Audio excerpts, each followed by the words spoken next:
MQM compromise हो चुकी थी 90s और में। मैं अब इस सवाल को, आपने जो मेरी आवाज़ सुनो का जो पंफलेट है उसका जिक्र किया है, लफ्ज़ महाजिर की शनाख्त, महसूरीन पाकिस्तान और कोटा सिस्टम, ये तीनों चीज़ें पसे पुश डाल दी तो एमक्यूएम तो ख़त्म हो गई थी, इसका मतलब है। बिल्कुल कि आपने जब महाजिर कौमी मूवमेंट छोड़ी तो उठाई किसने? आफाक अहमद ने। 18 मार्च वाली तो गई। उनकी जो अच्छी आदत थी वो ये थी कि वो सिर्फ पार्टी से मुशावरत नहीं करते थे, वो फ़हीम को ही फ़ोन करते थे, इन्हें भी फ़ोन करते थे। हाँ, इशरत भाई के बाद आप क्या समझते हैं कौन सा ऐसा फैसला किया होगा उन्होंने जो फैसला होने के बाद 1 मिनट कॉल ड्रॉप करके उन्हें इशरत भाई को नहीं किया होगा ये करने जा रहे हैं ज़रा पता कर लो। जब हम कमरे में बैठे थे तो यानी भाई ने हमें कहा कि यार अब इतने लोग आ गए हैं, प्रेस कॉन्फ्रेंस कर लिए, तमाम चीज़ हो गई हैं, तो पार्टी बनाते हैं। लाइन आ चुकी थी उस वक्त मेरा ख्याल है। मेरा सवाल आपने ट्विस्ट कर दिया। मेरा सवाल बहुत डायरेक्ट है, फिर डायरेक्ट है। फिर पूछ चाइना कटिंग से पैसा बना, लंदन भी गया, जमात इस्लामी, फिर एमक्यूएम, फिर पीएसपी और आज पीपल्स पार्टी। ये है मेरे आज के मेहमान का मुख्तसर तारुफ। ये 30 साल एमक्यूएम में रहे, अल्ताफ़ हुसैन की पॉलिसीज से इख्तिलाफ रखते हुए 2015 में खामोशी इख्तियार की और 2016 में मुस्तफ़ा कमाल की जमात में शामिल हो गए। उस जमात के अहम तरीन ओहदे सेक्रेटरी जनरल पर फाइज रहे, लेकिन फिर मुस्तफ़ा कमाल में कायदाना सलाहियतों की कमी को समझते हुए एक दफ़ा फिर खामोश हो गए और फिर राहें ही अलग कर लीं। 2023 में पीपल्स पार्टी के हो गए, वही पीपल्स पार्टी जिसके कोटा सिस्टम की वजह से एमक्यूएम बनी। आइए बात करते हैं पीपल्स पार्टी के रहनुमा रज़ा हारून से। रज़ा भाई, welcome in FIR। Thank you fame भाई। इससे पहले कि मैं आपसे सवाल करूं, कुछ चीदा बातें आपसे मुतालिक वो ज़रा अपने नाज़रीन को मैं और बता देता हूं। रज़ा हारून, जैसा कि मैंने पहले बताया कि आज जाले बन चुके हैं, लेकिन उससे पहले 2016 में मुस्तफ़ा कमाल के कमालात में शामिल थे। 2015 तक एमक्यूएम का हिस्सा रहे और ये सफ़र 1987 में शुरू किया था। सोसाइटी के यूनिट इंचार्ज और सेक्टर मेंबर भी रहे, लेकिन 92 का फौजी ऑपरेशन शुरू हुआ तो 1994 में लंदन चले गए, जहां 13 साल रहे और एमक्यूएम के इंटरनेशनल सेक्रेटेरिएट में काम करते रहे। 1987 में एमक्यूएम में शामिल होने से पहले जमीयत और जमात इस्लामी के लिए काम करते रहे। रज़ा हारून साहब, आप समेत बहुत से लोग ये समझते हैं और कहते भी हैं कि अगर जमीयत APMSO को मार कर जामे कराची से नहीं निकालती तो एमक्यूएम नहीं बनती। तो एमक्यूएम की जो इस तरह से तश्कील है, बतौर जमीयत के कारकुन के APMSO के कारकुनों को कहीं मारा? अच्छा, जमीयत में तो कभी भी नहीं रहा मैं। जमात इस्लामी ज़रूर ताल्लुक़ रहा। आपके एक इंटरव्यू में मैंने खुद सुना, आप बता रहे थे जमीयत में तो मैं कभी भी नहीं रहा। कहीं कह दिया होगा तो किसी गलतफहमी में हुआ होगा। जमीयत में तो मैं कभी भी नहीं रहा। जमात इस्लामी मेरा वो भी इलाकाई सतह पे, वो भी एक एसोसिएशन थी, कोई बहुत ज़्यादा एक्टिव वर्कर वाला मामला नहीं था। 79 और 83 के बल्दियाती इंतखाबात के लिए काम किया आपने, ये भी कहीं बताया है। हाँ, 79 का भी किया, 83 का भी किया, 87 का भी करता। अगर उस वक्त वो हमारे जो एमक्यूएम के कैंडिडेट थे उस इलाके से, वो मेरे घर पे ना आ जाते इलेक्शन से, मेरे ख्याल में कोई 10 दिन पहले वो आ गए और वो मेरे दोस्त थे नेशनल कॉलेज के, तो वो आए तो उन्होंने बातचीत की, तो फिर उन्होंने समझाई सारा मसला। तो मैंने कहा चलो यार तुम्हारे लिए, तो इतना ही मेरा जमात इस्लामी से था कि दोस्त आए तो मैं उसके साथ लग गया। तो उसी इलाके में जमात भी अपना कैंडिडेट लड़ रही। तो ये इशू है। जहाँ तक आपने कहा कि हाँ, ये बहुत ऐन मुमकिन है कि अगर गालिबन 1982 है ये, अगर मैं गलत नहीं कह रहा, कि अगर वो उस वक्त APMSO को काम करने दिया था जमात यूनिवर्सिटी के अंदर, और अल्ताफ़ साहब ख़ुद भी ये बात करते रहे हैं कि अगर उनको नहीं निकाला जाता इस तरीके से तो फिर वो चूँकि बाहर आ गए थे और नौजवान थे सारे के सारे, एक तजुर्बा लेकर आए थे। जब यूनिवर्सिटियों में गवर्नमेंट कॉलेज से उनको जब निकाल दिया गया तो फिर उन्होंने इलाकों में काम शुरू किया, तो फिर उनके जहन में ख्याल है कि एमक्यूएम की बुनियाद डाली है। लेकिन एमक्यूएम की बुनियाद भी एक बड़ा ज़बरदस्त वाक़या है कि जब एमक्यूएम की बुनियाद रखी जा रही थी, अल्ताफ़ साहब पाकिस्तान में नहीं थे, वो तो उनको तो टेलीफोन पे इत्तला दी गई ऐसा ही है कि एमक्यूएम बना लिए हमने, और इसीलिए आप देखें कि उनके पास एमक्यूएम का ओहदा कभी नहीं रहा। अल्ताफ़ साहब के पास एमक्यूएम का कोई ओहदा कभी नहीं। एमक्यूएम का कोई ओहदा ना रहने की वजह जो है, उस वक्त जिस वक्त एमक्यूएम बन रही है वो मुल्क में नहीं थे, ये है। आई डोंट नो, तो वही लोग बता सकेंगे जो वहाँ थे। अब उनमें से अक्सर तो इस दुनिया में नहीं है, या अल्ताफ़ साहब खुद बता सकते हैं। लेकिन जहाँ तक मुझे मालूम है, क्योंकि मेरा कुछ नहीं काफ़ी वक्त वहाँ डॉक्टर साहब के साथ गुजरा लंदन में, और और उनसे बहुत सी बातें, ज़रा रात में ड्यूटी होती थी, अक्सर वो साथ होते हैं, दिन भर बैठे होते हैं, तो बहुत सारी बातें हम उनसे जानना चाहते थे कि तारीख़ में क्या हुआ। तो उन्होंने ये सब बातें बताई कि और एक बात उन्होंने बड़ी क्लियर की मुझे डॉक्टर साहब ने, और उनके पास वो अखबार भी था। उन्होंने कहा कि ये जो हम 18 मार्च मनाते हैं ना, बेसिकली 18 मार्च नहीं है, बेसिकली एमकेएम तो बनी है 17 मार्च को। और उसकी उन्होंने खबर दिखाई जंग में, एक सिंगल कॉलम, मेरे ख्याल में 3-4 लाइन होंगी, बैक पेज पे सिंगल कॉलम, इतनी सी खबर थी, वो जंग उनके पास था। उन्होंने कहा कि ये चूंकि ये छपी 18 को, 17 को हमने प्रेस ली थी, 18 को छपी, तो इसलिए इसको 18 मार्च कहा जाता है। तो मेरा जहाँ तक ख्याल है, क्योंकि अल्ताफ़ साहब उससे 1-1.5-2 साल पहले पाकिस्तान से अमेरिका जा चुके थे और उनकी वापसी का कोई वो था नहीं, तो यहाँ जो लोग रह गए थे उन्होंने एमकेएम बेसिकली बनाई, अपने लाइन पे अल्ताफ़ साहब को लिया, क्योंकि वो चेयरमैन थे पीएमएसओ के, इसलिए जो है उन्हें उनको लिया गया और उनको कायद का दर्जा दिया गया, रहनुमा का दर्जा दिया। मिलना भी चाहिए, होना भी चाहिए। ज़ाहिर है उन्हीं के सियासी जमात, जो तलबा सियासी जमात थी, उससे एक सियासी जमात जन्म ले रही है। तो ये थोड़ी सी ब्रीफ हिस्ट्री है। तो आई डोंट नो, कहा यही जाता है कि अगर उस वक्त यूनिवर्सिटी से बाहर नहीं निकाला जाता तो शायद एक तलबा तंजीम ही रहती। रज़ा हारून शायद एमकेएम के वो वाहिद रहनुमा होंगे जिन पर कोई मुकदमा नहीं है। आप 92 का ऑपरेशन शुरू हुआ है, आप मुल्क से चले गए, 13 साल आप मुल्क से बाहर रहे, आप अल्ताफ़ हुसैन पर शदीद तनकीद करते हैं। क्या इसकी वजह ये नहीं है कि कराची ऑपरेशन जो था उस वक्त, जो इस शहर के ऊपर, इस शहर के नौजवानों के ऊपर जो क़यामत गुजरी, जो छापे, जो गिरफ्तारियाँ, जो मुहासरे, जो मुबैना पुलिस मुकाबले हैं, आपने उन्हें ग्राउंड पर रहकर विटनेस नहीं किया? फ़हीम भाई, 92 में ऑपरेशन शुरू हुआ है, मैं 94 के एंड में गया हूँ, 92 में नहीं गया। ठीक है। और उस दौरान मैं अरेस्ट भी हूँ। ठीक है, तो मुकदमा क्यों नहीं बना? बनाने वालों पे, उठाने वालों पे, उन पे था, उन्होंने मुकदमा नहीं बनाया। और 94 में अरेस्ट रह के, जो कि डिटेंशन थी, जो कि अनलॉफुल डिटेंशन थी, उसका कहीं रिकॉर्ड नहीं है, उसके बाद हमें छोड़ा गया। मैं कितने दिन गिरफ्तार है? मेरे ख्याल में उस वक्त एक फार्मूला सा था, 14 दिन और 21 दिन वाला, तो मैं 21 दिन वाले फार्मूले में फिट हुआ था। कहाँ से उठाए गए? कैंट स्टेशन से। अच्छा, कैंट स्टेशन शहर से निकलने की कोशिश कर रहे थे? निकल रहे थे उस वक्त, और ये 92 ही की बात है। और फिर लंदन कब गए? लंदन में गया हूँ 94 में। नहीं, कब गए? 94 में? 94 अक्टूबर में। और उसके बाद जब आपको रिहा कर दिया गया, उसके बाद का अरसा आपने कैसे गुजरा? कैसे गुजरा? यानी ऑपरेशन चल रहा था शहर में? ऑपरेशन चल रहा था। ऑपरेशन के दौरान बहुत कम लोगों को पता होगा कि कराची के बहुत सारे इलाकों में वो प्रेशर नहीं था।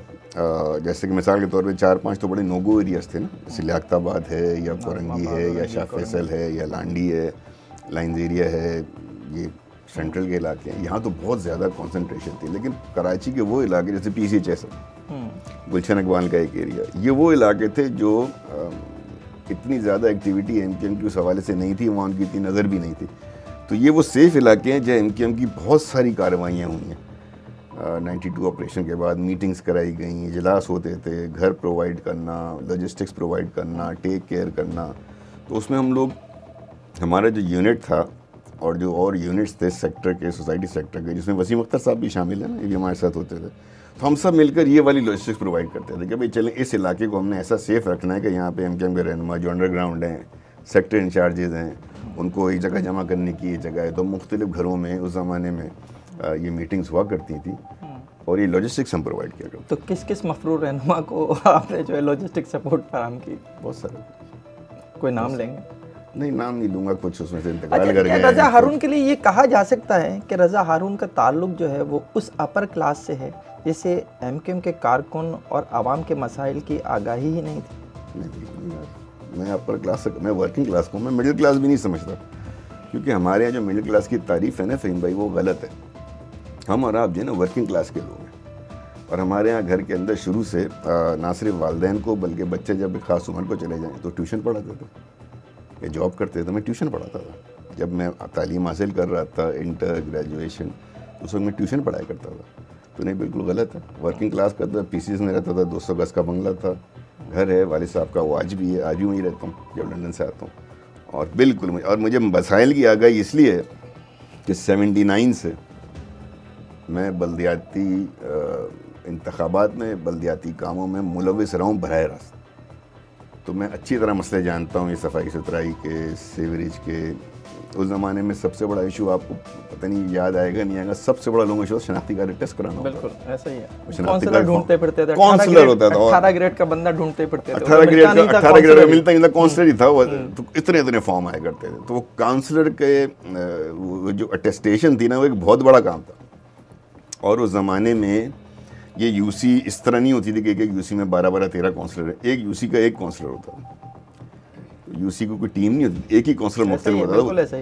तो उस ज़माने के ये काम हुआ करते थे। तो नहीं, बिल्कुल गलत है। हमने ग्रास रूट का काम किया है, कारकुनों वाला काम किया है, चाहे वो जमात में किया हो, और एमके में तो बहुत ज़्यादा किया, और इसलिए ज़्यादा करना पड़ा कि सोसाइटी वो इलाका था जहाँ जमात इस्लामी का होल्ड था। उस इलाके में एमकेएम को इंट्रोड्यूस कराना, उसको कामयाब कराना। इवन 87 का जो मैं आपको इलेक्शन बता रहा हूँ, मेरे दोस्त थे, इत्तेफाक से वो खड़े हो गए, कभी नेशनल कॉलेज में मेरे साथ पढ़े थे। तो जब हमारे इलेक्शन हो रहा था तो मैं तो जमात इस्लामी के कैंडिडेट के लिए था। असगर इमाम मलिक साहब बड़े शरीफ आदमी थे, और कुछ 8 दिन पहले हमारी मीटिंग हुई थी, काम करना है। ये मेरे घर पे आए, उन्होंने घंटी बजाई, मैं नीचे उतरा, खड़े हुए थे, तारुफ हुआ। तो उन्होंने जब सारा कहना डाक खाना मिलाया, तो मैंने कहा तू तो नेशनल कॉलेज गए। तो उसने फिर बताया, यार ये चक्कर है मेरे साथ काम करने का। ठीक है, आपके साथ काम करते हैं।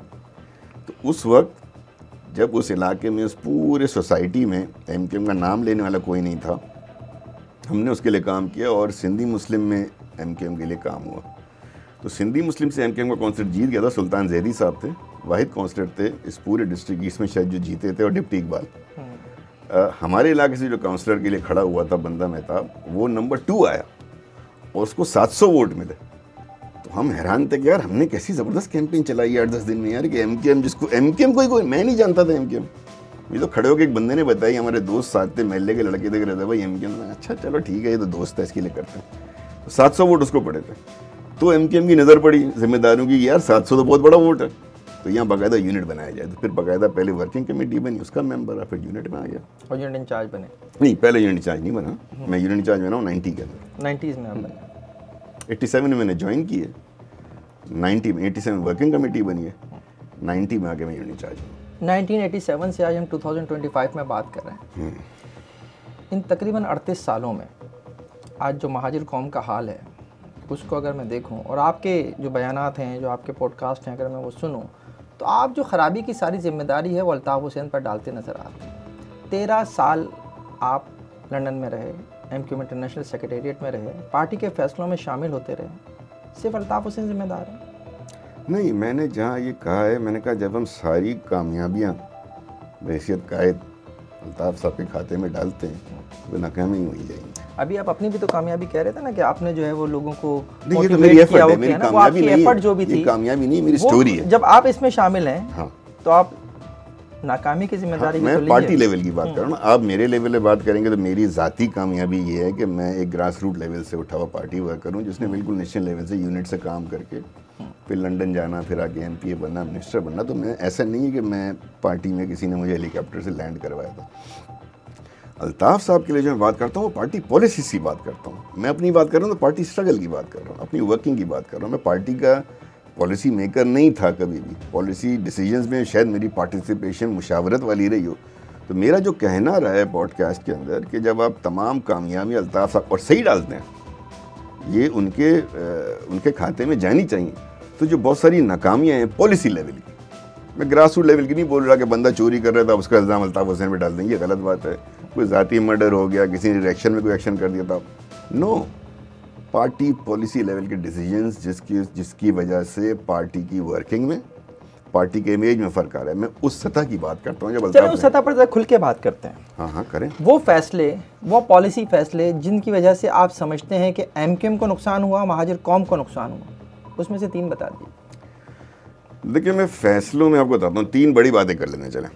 एमकेएम जब कायम हुई तो एमकेएम पर क्या 3 बड़ी चीज़ें क्या डिमांड थी? कोटा सिस्टम है आज भी, महाजिर नाम की शनाख्त ख़त्म कर दी एमकेएम ने। अल्ताफ़ साहब ने ख़त्म की ना 97 में, मैंने तो नहीं की। लेकिन बाद में तो उसी पे सियासत करते रहे। सियासत को छोड़ें जी, और आज भी करते हैं। सियासत को छोड़ें जी, ये तो कन्वीनियंट हो गया ना, ये तो कन्वीनियंट हो गया। आज आपके प्रोग्राम का नाम है FIR है, कल आप चेंज कर दें, FIR कोई और उठा के ले जाए, नाम रख ले। आपने तो नहीं छोड़ा ना, आप जियो से इस FIR को लेके चलें। अब ये और आप एक ब्रांड है। अब कोई बोलेगा FIR बोलूँगा जहन में, आप मेरा मोबाइल देखेंगे, फ़हीम FIR लिखा हुआ उसके ऊपर, ये आपके ब्रांड है। आप खुद किसी दिन अपना ब्रांड छोड़ दो तो मैं क्या समझूंगा, यार अजीब आदमी है फ़हीम, यार 25-30 साल लगा रहा है, FIR के बाद छोड़ दिया और अज़ान उठा लिया।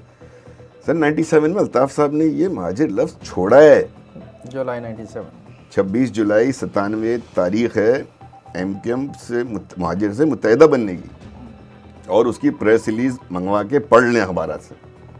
MKM ने कहा आज से हम महाजिर नहीं, आज से हम उर्दू बोलने वाले सिंधी हैं, और ये हमारे सिंधी बोलने वाले सिंधी हमारे भाई हैं, और अब महाजिर नहीं लिखा जाएगा MKM की प्रेस रिलीज में, उसके बाद आप उर्दू बोलने वाले सिंधी देखेंगे अपने लिए।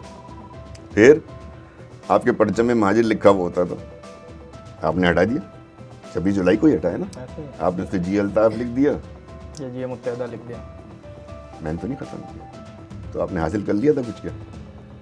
तीसरी डिमांड बताएं क्या थी बड़ी, जो दो तो ये है, आप बताएं तीसरी। चलें बड़ी बता दो, मशरकी पाकिस्तान में फंसे, हाँ, मैसूरी ने पाकिस्तान की वापसी का तो नहीं लाए, आज ही फंसे हुए, जो एक दफ़ा आए हैं नवाज शरीफ साहब लेकर आए उसको, और उकाड़ा के करीब किसी जगह उनको बसाया उन्होंने, 300 ख़ानदान थे, मुझे याद पड़ता है, श्योर नहीं हूँ लेकिन मुझे लगा 300 के करीब ख़ानदान थे। तो आपने अपनी ओरिजिनल डिमांड में से क्या हासिल किया जो आपने सोचा कि हमें सब मिल गया?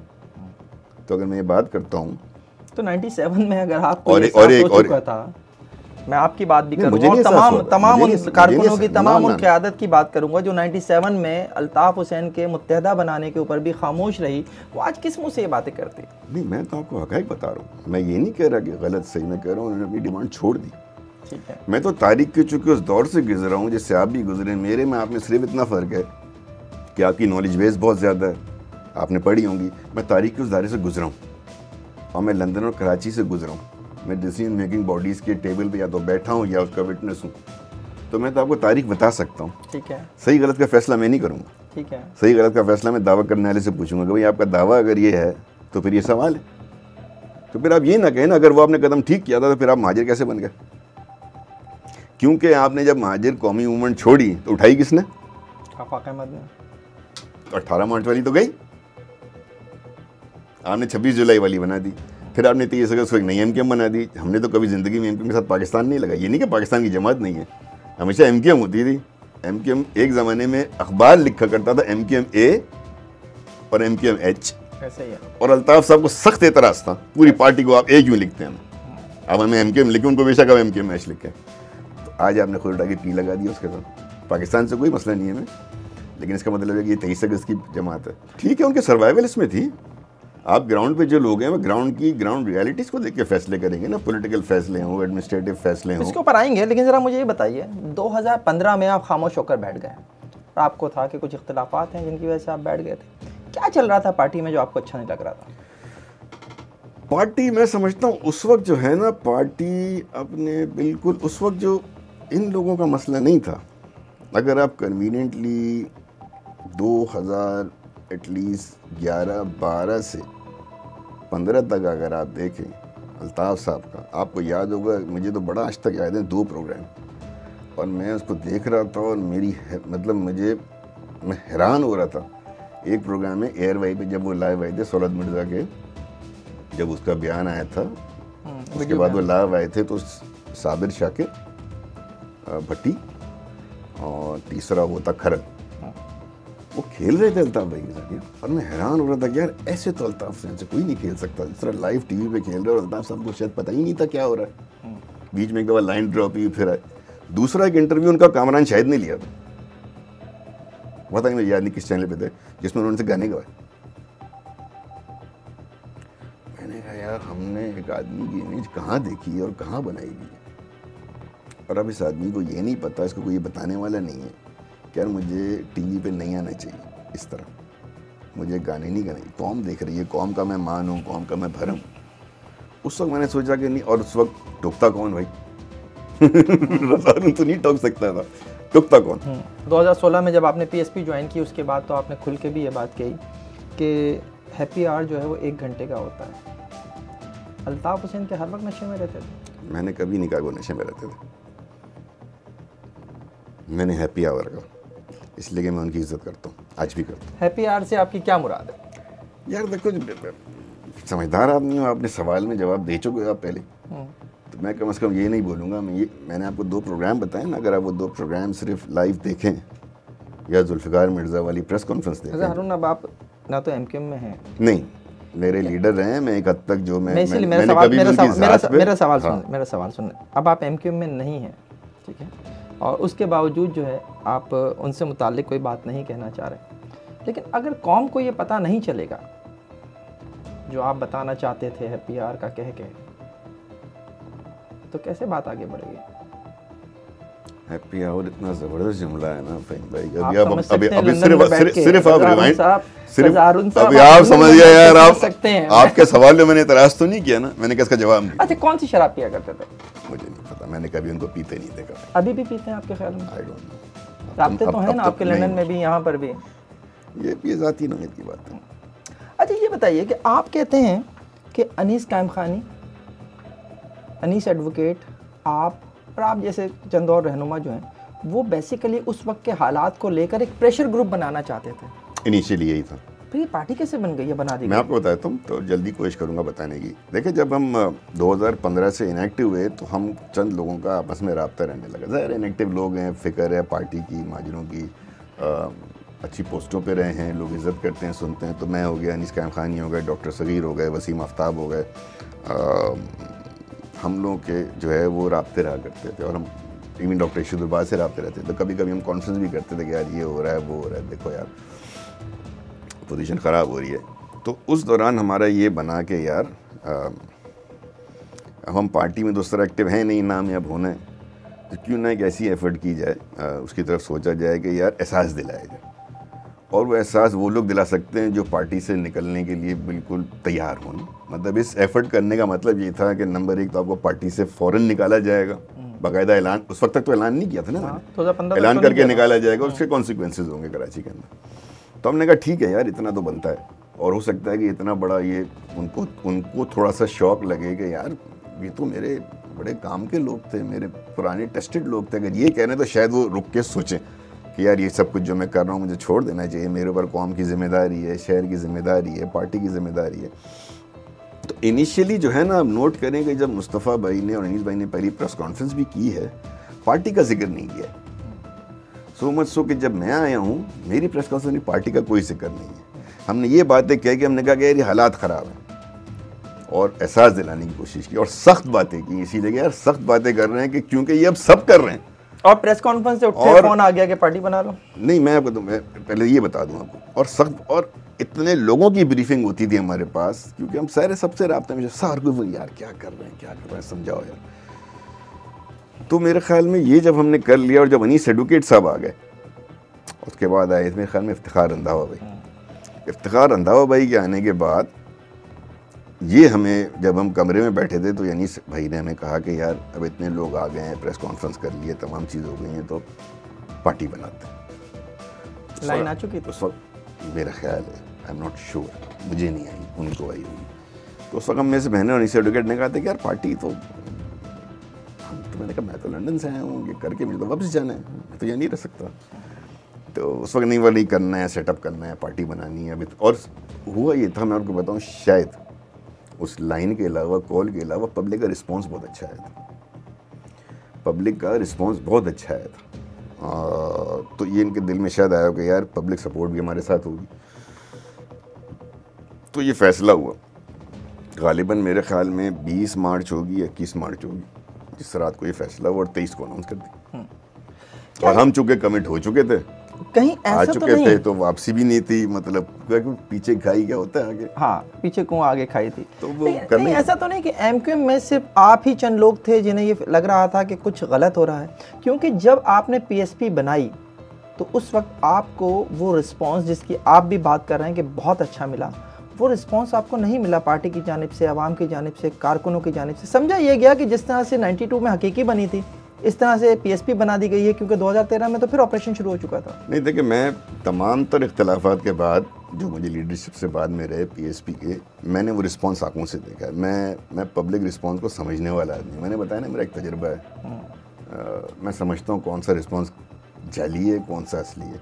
लोग तंग आए हुए थे, लोग तंग आए हुए थे, लोगों को एक ऑल्टरनेट मिला, सो मच सो मिला कि ना सिर्फ एमकेएम, दीगर जमातों के लोगों ने हमसे रब्ता किया और उन्होंने हमसे कहा कि यार बहुत अच्छी एफर्ट हुई है। और हम भी कराची के अंदर रहते हैं। उस ज़माने में अगर आप याद करें 2016 तक पीटीआई का ये जोर नहीं था जो आपको 2018 में नज़र आया। 2016 तक वो जोर नहीं था पीटीआई का।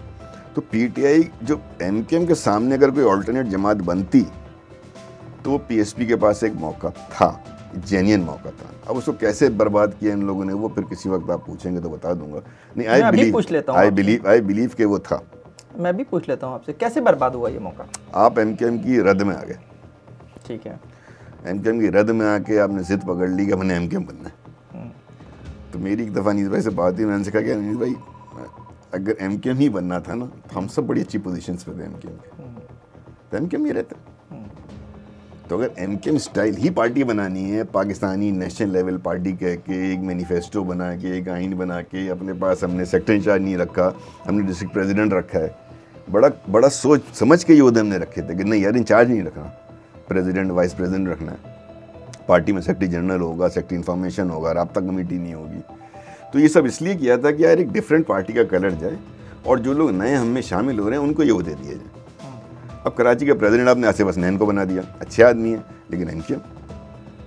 डिस्ट्रिक्ट के प्रेसिडेंट बना रहे हैं अनीस भाई, तो वो एमकेएम के लड़कों को बना रहे हैं। हम कह भी रहे हैं कि यार किसी नए बच्चे को बना दें जो नया फेस है, उसके बाद बैगेज नहीं है तो आपका कलर आएगा ना। तो 2018 तक हमारी ये बात उनसे बहुत हो चुकी थी कि यार आप एमकेएम की जिद में आ गए हो और आप एमकेएम की जिद में खुद भी अपने आप को एमकेएम बना रहे हो, तो ये तो फॉर्मूला चलेगा नहीं, तो फेल हो जाएगा। ये तो पहले फेल हो चुका है। आप एक नई पार्टी बना के कुछ अर्से काम करके आप नए लोगों को आगे ले आते, कलर आपका सही हो जाता। तो चेहरे तो थे ही, वो लाते कहाँ से नए चेहरे? नहीं, बहुत सारे आगे थे। कौन आ गया था बताएंगे कोई नाम? मैं हफीज साहब है, जैसे वो एमकेएम के नहीं थे, पीटीआई के एमपी थे ना। नहीं, पीटीआई के एमपी थे ना। अच्छा चलिए ये बताइए। हसन साबिर हैं। हाँ ठीक है, हसन साबिर का नाम लिया जा सकता है। सूफिया साहब हैं। सूफिया साहब ये बड़े कराची के मशहूर एडवोकेट्स हैं। इसी तरह मैं आपको दर्जनों नाम और बता सकता हूँ। अच्छा, आप भी अल्ताफ हुसैन के बहुत करीब रहे। ये सारी चीज़ें जिन तक आप पहुँचे 2016 में, ये सब चीज़ें जो हैं वो अल्ताफ हुसैन के, ये पॉलिसी के जो भी फैसले थे उनकी वजह से होते चले। कोई ऐसा आदमी नहीं था जो अल्ताफ हुसैन को समझा सके उन दिनों में? अगला सवाल इसी से रिलेटेड है। एक बात मैं बताऊँ, अल्ताफ देखिए तो जो सही बात है ना वो करनी चाहिए ना। हमारे लीडर रहे, ऐसा नहीं है कि सारे फैसले वो तनहा करते थे ना। बाज़ फैसलों में उनकी फहम फरासत के लिए भी वो मुशावरत करते थे राब्ता कमेटी से लंदन कराची की, और वो राब्ता कमेटी मुशावरत के बाद उनके सामने अपना डिसीजन रखती थी तौसीक करने के लिए। ऐसे ही था, यही प्रेस रिलीज में भी लिख के आता था। हाँ, और ये ऐसा होता था। बाज़ औक़ात अल्ताफ हुसैन साहब उस फैसले को रद्द कर देते थे, राइट था उनके पास। बाज़ औक़ात वो उसको दोबारा भेज देते थे कि नहीं यार इसमें वोटिंग जो हुई ना इसमें कंसेंसस नहीं हुआ है, दोबारा करो। और बाज़ औक़ात वो कहते थे कि नहीं ये सब हटाओ, ये सब मिटाओ, ये होगा, ये ठीक है, ये करना है। तो ये राइट उनके पास था और उन्हीं के पास रहा। इसलिए मैं समझता हूँ कि अच्छा उनके फैसले कैसे होते थे। उनकी जो अच्छी आदत थी वो ये थी कि वो सिर्फ पार्टी से मुशावरत नहीं करते थे, वो फ़हीम को ही फ़ोन करते थे, इन्हें भी फ़ोन करते थे। हाँ, इशरत भाई के बाद आप क्या समझते हैं कौन सा ऐसा फैसला किया होगा उन्होंने जो फैसला होने के बाद 1 मिनट कॉल ड्रॉप करके उन्होंने इशरत भाई को नहीं किया होगा ये करने जा रहे हैं, ज़रा पता कर लो। शायद ही कोई हो ऐसा। 14 साल गवर्नर ऐसे ही तो नहीं बैठा रहता ना यार, कोई तो सर्विस दे रहा होगा दोनों तरफ। अच्छी बात है, आपने अगर ग्राउंड पे सियासत करनी है तो सबके साथ मिलके करनी है ना, तो कोई बुरी बात नहीं। तो मेरा मानना ये है कि बहुत सारे फैसलों का उनकी तरफ जाएगा, और जो फैसले राब्ता कमेटी करती भी थी उसकी भी तौसीक वो करते थे ना, राइट तो था ना उनके पास कि रद्द कर देते। मेरा सवाल आपने ट्विस्ट कर दिया। मेरा सवाल बहुत डायरेक्ट है, फिर डायरेक्ट है। फिर पूछ ले। मैं आपसे बिट डायरेक्ट से क्वेश्चन करता हूँ। जिन गलत फैसलों की वजह से एमकेएम को नुकसान पहुंचा, बताएं ना कौन सा गलत फैसला। आप ही ने बताया ना बहुत सारे फैसले। आप बताएं ना। ठीक है, सवाल तो आप पूछ रहे हो ना फ़हीम भाई, आप मुझे बताओ ये स्पेसिफिक फैसला, मैं उसको क्लियर कर दूं। मैं बताता हूँ। एमकेएम सूबे की तरफ जा रही थी। 18वीं तरमीम के ऊपर जिस वक्त काम हो रहा था, 18वीं तरमीम के को एक तरह से यही समझा जा रहा था कि ये सिंध की इंतज़ामी तकसीम है कराची में ही, यही गुलिस्तान है। मैं बताता हूँ आपको, गुलिस्तान जौहर में जब अलादीन पार्क के साथ ग्राउंड में जलसा हुआ, अल्ताफ हुसैन ने उस पर खिताब करते हुए कहा सिंध 1 और सिंध 2। सिंध 1 सिंध कहाँ? मुझे बताएं, गलत फैसला था। नहीं मुझे बताएं कब सूबे की डिमांड बनी अल्ताफ साहब? मैं तो आपसे कह रहा हूँ ना, इंतजामी तकसीम की बात कर रहा हूँ। सिंध 1 और सिंध 2 की बात हो रही थी। अगले दिन लाड़काना में जलसा होता है, बिलावल स्पीच करता है, अंकल अल्ताफ कहता है। मैं ये बात आपसे कर रहा हूँ कि आपकी पार्टी तो 84 से बनी हुई है ना भाई। कब आपने genuinely as a policy Altaf साहब का, राब्ता कमेटी का एक स्टेटमेंट, एक लाइन दिखा देंगे कराची को सूबा बनाना? अल्फाजों की हेर फेर मत करो मेरे साथ यार, जब सूबे की बात करनी है तो ये नो एंड सिंधु और अंदरून सिंध और बैरून सिंध नहीं। कब का? कौन रोकता था? लंदन में बैठे थे भाई, कौन रोकता था 92 के बाद जब पार्टी भी यहाँ डिसफंक्शनल हो गई थी? और कौन रोकता था अल्ताफ साहब को ये बात करने से? मुझे बताएं कब की? तो क्यों नहीं की? उनसे पूछो। अब आप बताएं, 13 साल नहीं, आपका एक सवाल था, मैंने सवाल का जवाब दिया। इसलिए नहीं की कि उस मुतालबे में जेन्युइनिटी नहीं है ना। जब आपके एक्ट्स, आपके स्टेटमेंट्स को फॉलो ना कर रहे हो। मैंने बताया ना, कोटा सिस्टम आप सूबा बनाना ही नहीं चाहते। 18वीं तरमीम में कौन सी तरमीम ऐसी है जिसमें सूबे की तरफ इशारा होता है? मुझे चले सवाल को थोड़ा सा और वाज़ेह कर दूं। नहीं, वाज़ेह ना करें, अब रुक जाएं। इसलिए कि मैं एक पॉडकास्ट में और कह चुका हूँ, आपको फिर कहता हूँ और चैलेंज करता हूँ। लेकिन 18वीं तरमीम में मैं तो नहीं बैठा हुआ था ना। एमके ने 2 बंदे नॉमिनेट किए थे, फारूक सत्तार साहब और हैदर रिजवी साहब। ये हमारे उस कमेटी के मेंबर, दोनों एमएनएस थे, अच्छे लोग हैं, कानून समझते हैं, समझदार लोग हैं। और जब वो कमेटी ने बैठकें शुरू करी तो हमारे पार्टी से हमने कहा कि भाई जहाँ और बातें हों वहाँ यार ये कोटा सिस्टम आइन से, ये तो पार्टी की डिमांड है इसको हटाना। ये तय हो गया पार्टी। अब चाहते रहे हमारा, कर लेंगे, हो जाएगा। तो जब ये सब पावर में भी थे, पावर में भी थे, जरदारी साहब के साथ आप गवर्नमेंट में थे, पावर में थे। जब ये 18वीं तरमीम फाइनल हो रही थी, उससे गालिबन कोई 2 या 4 या 5 दिन पहले गया है राब्ता कमेटी कमरे में कि भाई वो सब दस्तावेज़ात फाइनल हो गई हैं, तमाम चीज़ें फाइनल हो गई हैं, तो वो बस इसकी फॉर्मल अप्रूवल कमरी से हो गया, असेंबली में आ जाएगी। तो हम ब्रीफिंग देना चाहते हैं। 104 मेरे ख्याल में उसमें शिके हैं जिसमें कि ये हुआ। तो हमने कहा दिखाएं, बताएं, चलो। वो करते रह गए, बताते गए, कुछ समय इंटरेस्ट ही नहीं था यार, हमारा क्या है। चलो खैबर पख्तूनख्वा नाम रखा जा रहा है, वेरी गुड यार, सब सुनते जा रहे हैं। ख़त्म हो गया। हमने बोला भाई वो कोटा सिस्टम, बोले नहीं असल में वो कोटा सिस्टम जो है ना वो बुनियादी तौर पे हमारी ज़रूरत है। सिंध 1 और सिंध 2 के बाद ये हो जाता है? अरे सिंध 1 सिंध 2 सियासी बयान है यार, वो भी खुला बयान नहीं है, उसमें कुछ देखो। एक मैं बोल रहा हूँ पॉलिसी बयान ऐसे नहीं होता। पॉलिसी बयान एक लीडर खड़ा होकर बोलता है अगर उसने कौम को पीछे खड़ा करना है। कहाँ गया वो? कह रहे हैं वो असल में, और उन्होंने बाकायदा दलील के साथ ये साबित किया राब्ता कमेटी को कि कोटा सिस्टम अब हमारी ज़रूरत है, वरना अगर मेरिट पे गया ना तो यहाँ के डोमिसाइल पे ही वही लोग आ जाएंगे। अच्छा जी ठीक है। हमने कहा यार थोड़ा मसला हो जाएगा, शुरू में तय था ये तो बानी छोड़ेगा नहीं। अगर उसको पता चला तो यार उनको राज़ी करो। चलो हमें तो आपने समझा दिया, उनको समझाओ। अगर जाहिर है भाई उनको समझाया, इन्होंने किस तरह समझाया वही मान गया। फिर ये हुआ कि नहीं यार एक कोशिश की जाए, जरदारी साहब से बात की जाए। जरदारी साहब से बात की, जाहिर है उस वक्त तक पोजीशन बड़ी कमज़ोर हो चुकी थी पार्टी की, बावजूद बहुत सारी हो गए, इसका आपको इल्म नहीं जिक्र करते हो ज़ाती नौयत की। तो जब बात ही तो उन्होंने कहा कि भाई देखें वो मसला ये है कि अगर ये ख़त्म होगा तो मेरे पास बड़ा बैकलैश आएगा कौम परस्तों का और तमाम चीज़ें होंगी, तो इस वक्त ये ना करें और उसके बदले में जो भी बात हुई होगी उसके बदले में कोई आपको सहूलत दे दी गई होगी तो हम विड्रॉ हो गए। जहाँ 18वीं तरमीम में NWFP का नाम खैबर पख्तूनख्वा रखा जा रहा है, वहाँ अब अपना अच्छा आइन में भी बाकायदा जिक्र नहीं कोटा सिस्टम का, ये शेड्यूल में जिक्र आगे जाके, तो हम एक लाइन ही डिलीट करवा सके। कौन क्या क्या मुझे बताओ। चले फिर मैं सवाल को थोड़ा सा और वसी करूं। फारूक सत्तार हैदर रिजवी है ना, अल्लाह ताला उनको जिंदगी दे, पूछ लेना बुला के। वो तो खैर कुछ और भी कहते हैं, वो तो कहते हैं कि जब अंकल की आवाज आई तो देखो मुझे एक बात नहीं सॉरी नो, ये हर चीज़ वहाँ मत डाल दें, ये चीज़ नहीं डाल सकते। मेरा मानना ये है मेरे भाई, आज आप फिर खड़े होकर तकरीर कर रहे हैं कोटा सिस्टम पे, तो ये कन्वीनियंटली आपका पॉलिटिकल नारा है कि अजरक का इशू उठा लिया, ये उठा लिया कि चलो मैं महाजनों को अट्रैक्ट कर लूँ, यही मकसद हुआ ना।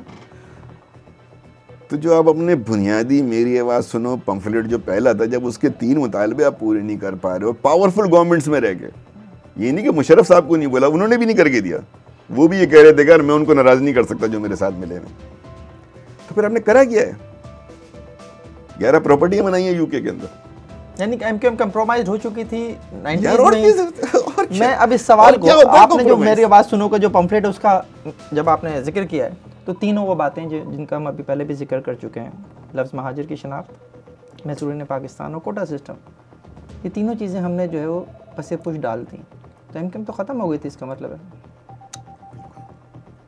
आपको रिजल्ट्स बताऊं मैं इंटरेस्टिंगली फ़हीम भाई, आप तो डेटा वाले आदमी हो ना, और कोई मकसद नहीं है मेरा। देखिए अल्ताफ़ साहब ने भी जो किया, फिर सियासत की ना, अच्छी बात है, चलें सियासत की, आप साथ खड़े हुए, हुकूमतों में आए, लोगों को रिलीफ दिया, फ़ायदे दिए, कुछ फ़ायदे शायद पार्टी ने भी लिए हों लेकिन लोगों को भी रिलीफ दिया। देखिए मेरा मानना ये है कि जब आपका 2001 का बल्दियाती इलेक्शन हो रहा था ना, तो मुशर्रफ साहब ने पर्सनल रिक्वेस्ट की थी कि आप लोग इसमें हिस्सा लें, इसको बॉयकॉट मत करिएगा। एमकेएम ने उस वक्त इशू उठा लिया 98 की मरदमशुमारी को, कि भाई ये फलां ठीक नहीं है। वो इशू को बेस बना के एमकेएम ने उसका बॉयकॉट किया कि 98 की मरदमशुमारी ठीक नहीं थी, इसलिए हम इसमें हिस्सा नहीं लेते। आपने ग्राउंड छोड़ा जमात इस्लामी के लिए। निमतुल्लाह साहब आए, अच्छे आदमी थे, काम किया, टाउन्स ने उनके पास काम किया। उन्होंने एमकेएम को डेंट मारा 2002 में। आप कराची से 4 सीटें हार गए। ऐसे ही है, इंपॉर्टेंट सीटें हार गए। इलाके बताएं, सीटों से इलाके, ये इंपॉर्टेंट उनके इलाके है ना, बिल्कुल, पीआईबी, गुलशन, डिफेंस, बल्दिया, पाक कॉलोनी है, बल्दिया था। हैदराबाद हार गया, आफ्ताब शेख हार गया। आफ्ताब शेख डिप्टी कन्वीनर हार रहा है हैदराबाद से, नसीम जलील हार रही है डिफेंस से। इससे बड़ा डेंट हो सकता था? आपको जागना चाहिए था। नीचे एमपीएस भी आ रहे थे। वो तो भला हो 2002 में, चूंकि आप सियासत पे थे, आपने डील की, दिसंबर में इशरतुल बादशाह गवर्नर बन के आ गए।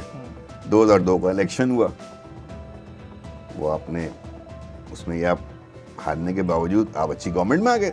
ऐसा ही है, नंबर गेम पूरे किए और आप आ गए। मेरा आपसे अगला सवाल बहुत एक सवाल, एक और, ग्रेजुअल वो है ना खराबी, बल्कि ग्रेजुअल डिक्लाइन कहना चाहिए, खराबी, ग्रेजुअल डिक्लाइन। 2005 के बल्दियाती इलेक्शन, फ़हीम भाई आपको अच्छी ज़रा पता है कि कितने टाउन में कितनी यूसीएम जीते थे। कई जगहों पे तो नेक एंड नेक मुकाबला था ना, जो आपने फिर 2 यूसी इंचार्ज उठाए और यहाँ रख के टाउन लिए। तो ये सब होता था। वो तो भला हो, सच्ची बात है, मुस्तफ़ा कमाल के काम का, इशरतुल्लाबाद का, पूरी सिंध गवर्नमेंट में बैठे हुए 4 ताकतवर मिनिस्टर्स का, यानी पीएनडी के शोएब बुखारी, मुशर्रफ का जो मुशर्रफ साहब बराह फंड भेजते थे, तामीर वतन, कराची पैकेज, एमएनए का पैकेज। एमकेएम मुशर्रफ दौर में करप्ट हुई। करप्ट एमकेएम हुई जब पावर में आई है, और पावर में मेरे ख्याल में आई थिंक सो 97 से शुरू हो गया था इस सिलसिला। करप्ट हो चुकी थी 97 में एमकेएम। करप्ट मेरे ख्याल में कैसे? करप्ट होने के 2 ही तरीके होते हैं, मोरल करप्शन होती है या फाइनेंशियल होती है। कौन सी हुई? दोनों हो गई थी 97 में, दोनों हो चुकी थी। करप्ट हुई या करप्ट की गई? करप्ट से मुराद ये कि सहूलतों की आदत हो गई, वजारतों की आदत हो गई। फिर जाहिर है जब आप गवर्नमेंट में होते हैं तो आपकी रिसोर्सेज आपके पास अवेलेबल होती हैं, और ये किससे तो ज़बान ज़द आम है। उसमें इजाफा मल्टीपल फोल्ड्स हुआ 2002 के बाद, क्योंकि आप ऑलमोस्ट एब्सोल्यूट पावर में थे। तो power corrupt and absolute power corrupt absolutely है ना, ऐसा ही है। तो वहाँ पे आपको ज़रूरत थी, जो 2002 से 2007 वाला दौर था, that was your prime time. MQM की कभी भी तारीख में इतनी पावरफुल मिनिस्ट्रीज में आप कभी भी नहीं रहे। ऐसा ही है। और डिलीवरीज नहीं की आपने, सिवाय सब ने मिलकर जो है वो कराची पे जोर डाल के मुस्तफ़ा कमाल के ज़रिए आपने कराची की थोड़ी बहुत जो काम हुआ है वो उनके दौर में, वो because of having good Sindh government. Sindh government देखिए ना, पीएनडी आपके बाद है, Shoaib Bukhari, M A Jalil finance, Waseem Akhtar local में बैठे हुए, होम मिनिस्टर आपका रऊफ सिद्दीकी थे, फिर वसीम अख्तर बने। इसी तरीके से प्रेसिडेंट का इंटरेस्ट था, उसने एमएनएस के फंड डाइवर्ट किए, वो सब मुस्तफ़ा कमाल को गए। एमपीएस के फंड मुस्तफ़ा कमाल को चले गए। फिर तामीर वतन प्रोग्राम था, उसमें मैसिव फंडिंग करी उन्होंने। प्राइम मिनिस्टर थे शौकत अजीज़ साहब, प्रेसिडेंट तो कराची आइट थे, प्राइम मिनिस्टर थे शौकत अजीज़ साहब, उनका भी इंटरेस्ट था। सिंध का चीफ मिनिस्टर अल्लाह वाला आदमी था, तो गवर्नर चला रहे थे। मेरा जहन वहाँ अटक गया है। 1997 में आप कहते हैं कि एमकेएम मॉरली भी और फाइनेंशियली भी करप्ट हो चुकी थी। कोई ऐसा हमारे पास वो है जिसकी बुनियाद पे हम कहें कि यार ऐसा तो देखो ना, बड़े बड़े हैं अभी। चलें फिर सवाल को आगे ले जाता हूं, मैं सवाल को आगे ले जाता हूं। 2000 के बाद मुशर्रफ दौर में जो एमकेएम पर सबसे ज़्यादा इल्ज़ाम लगता है करप्शन का, वो चाइना कटिंग की वजह से लगता है। इसके अलावा भी कुछ था? यार चाइना आपकी मासूमियत पे भी खुदा की संभाल वक्त बड़ा वो होता है। सवाल China cutting was basically China cutting जो है ना वो बेसिकली पार्टी की एक पॉलिसी थी। बिल्कुल, मैं अगला सवाल वही करता। और वो इसलिए नहीं थी जिस काम चाइना कटिंग आ गई, वो तो बैलेंस करना था। तो चाइना कटिंग से पैसा बना, लंदन भी गया।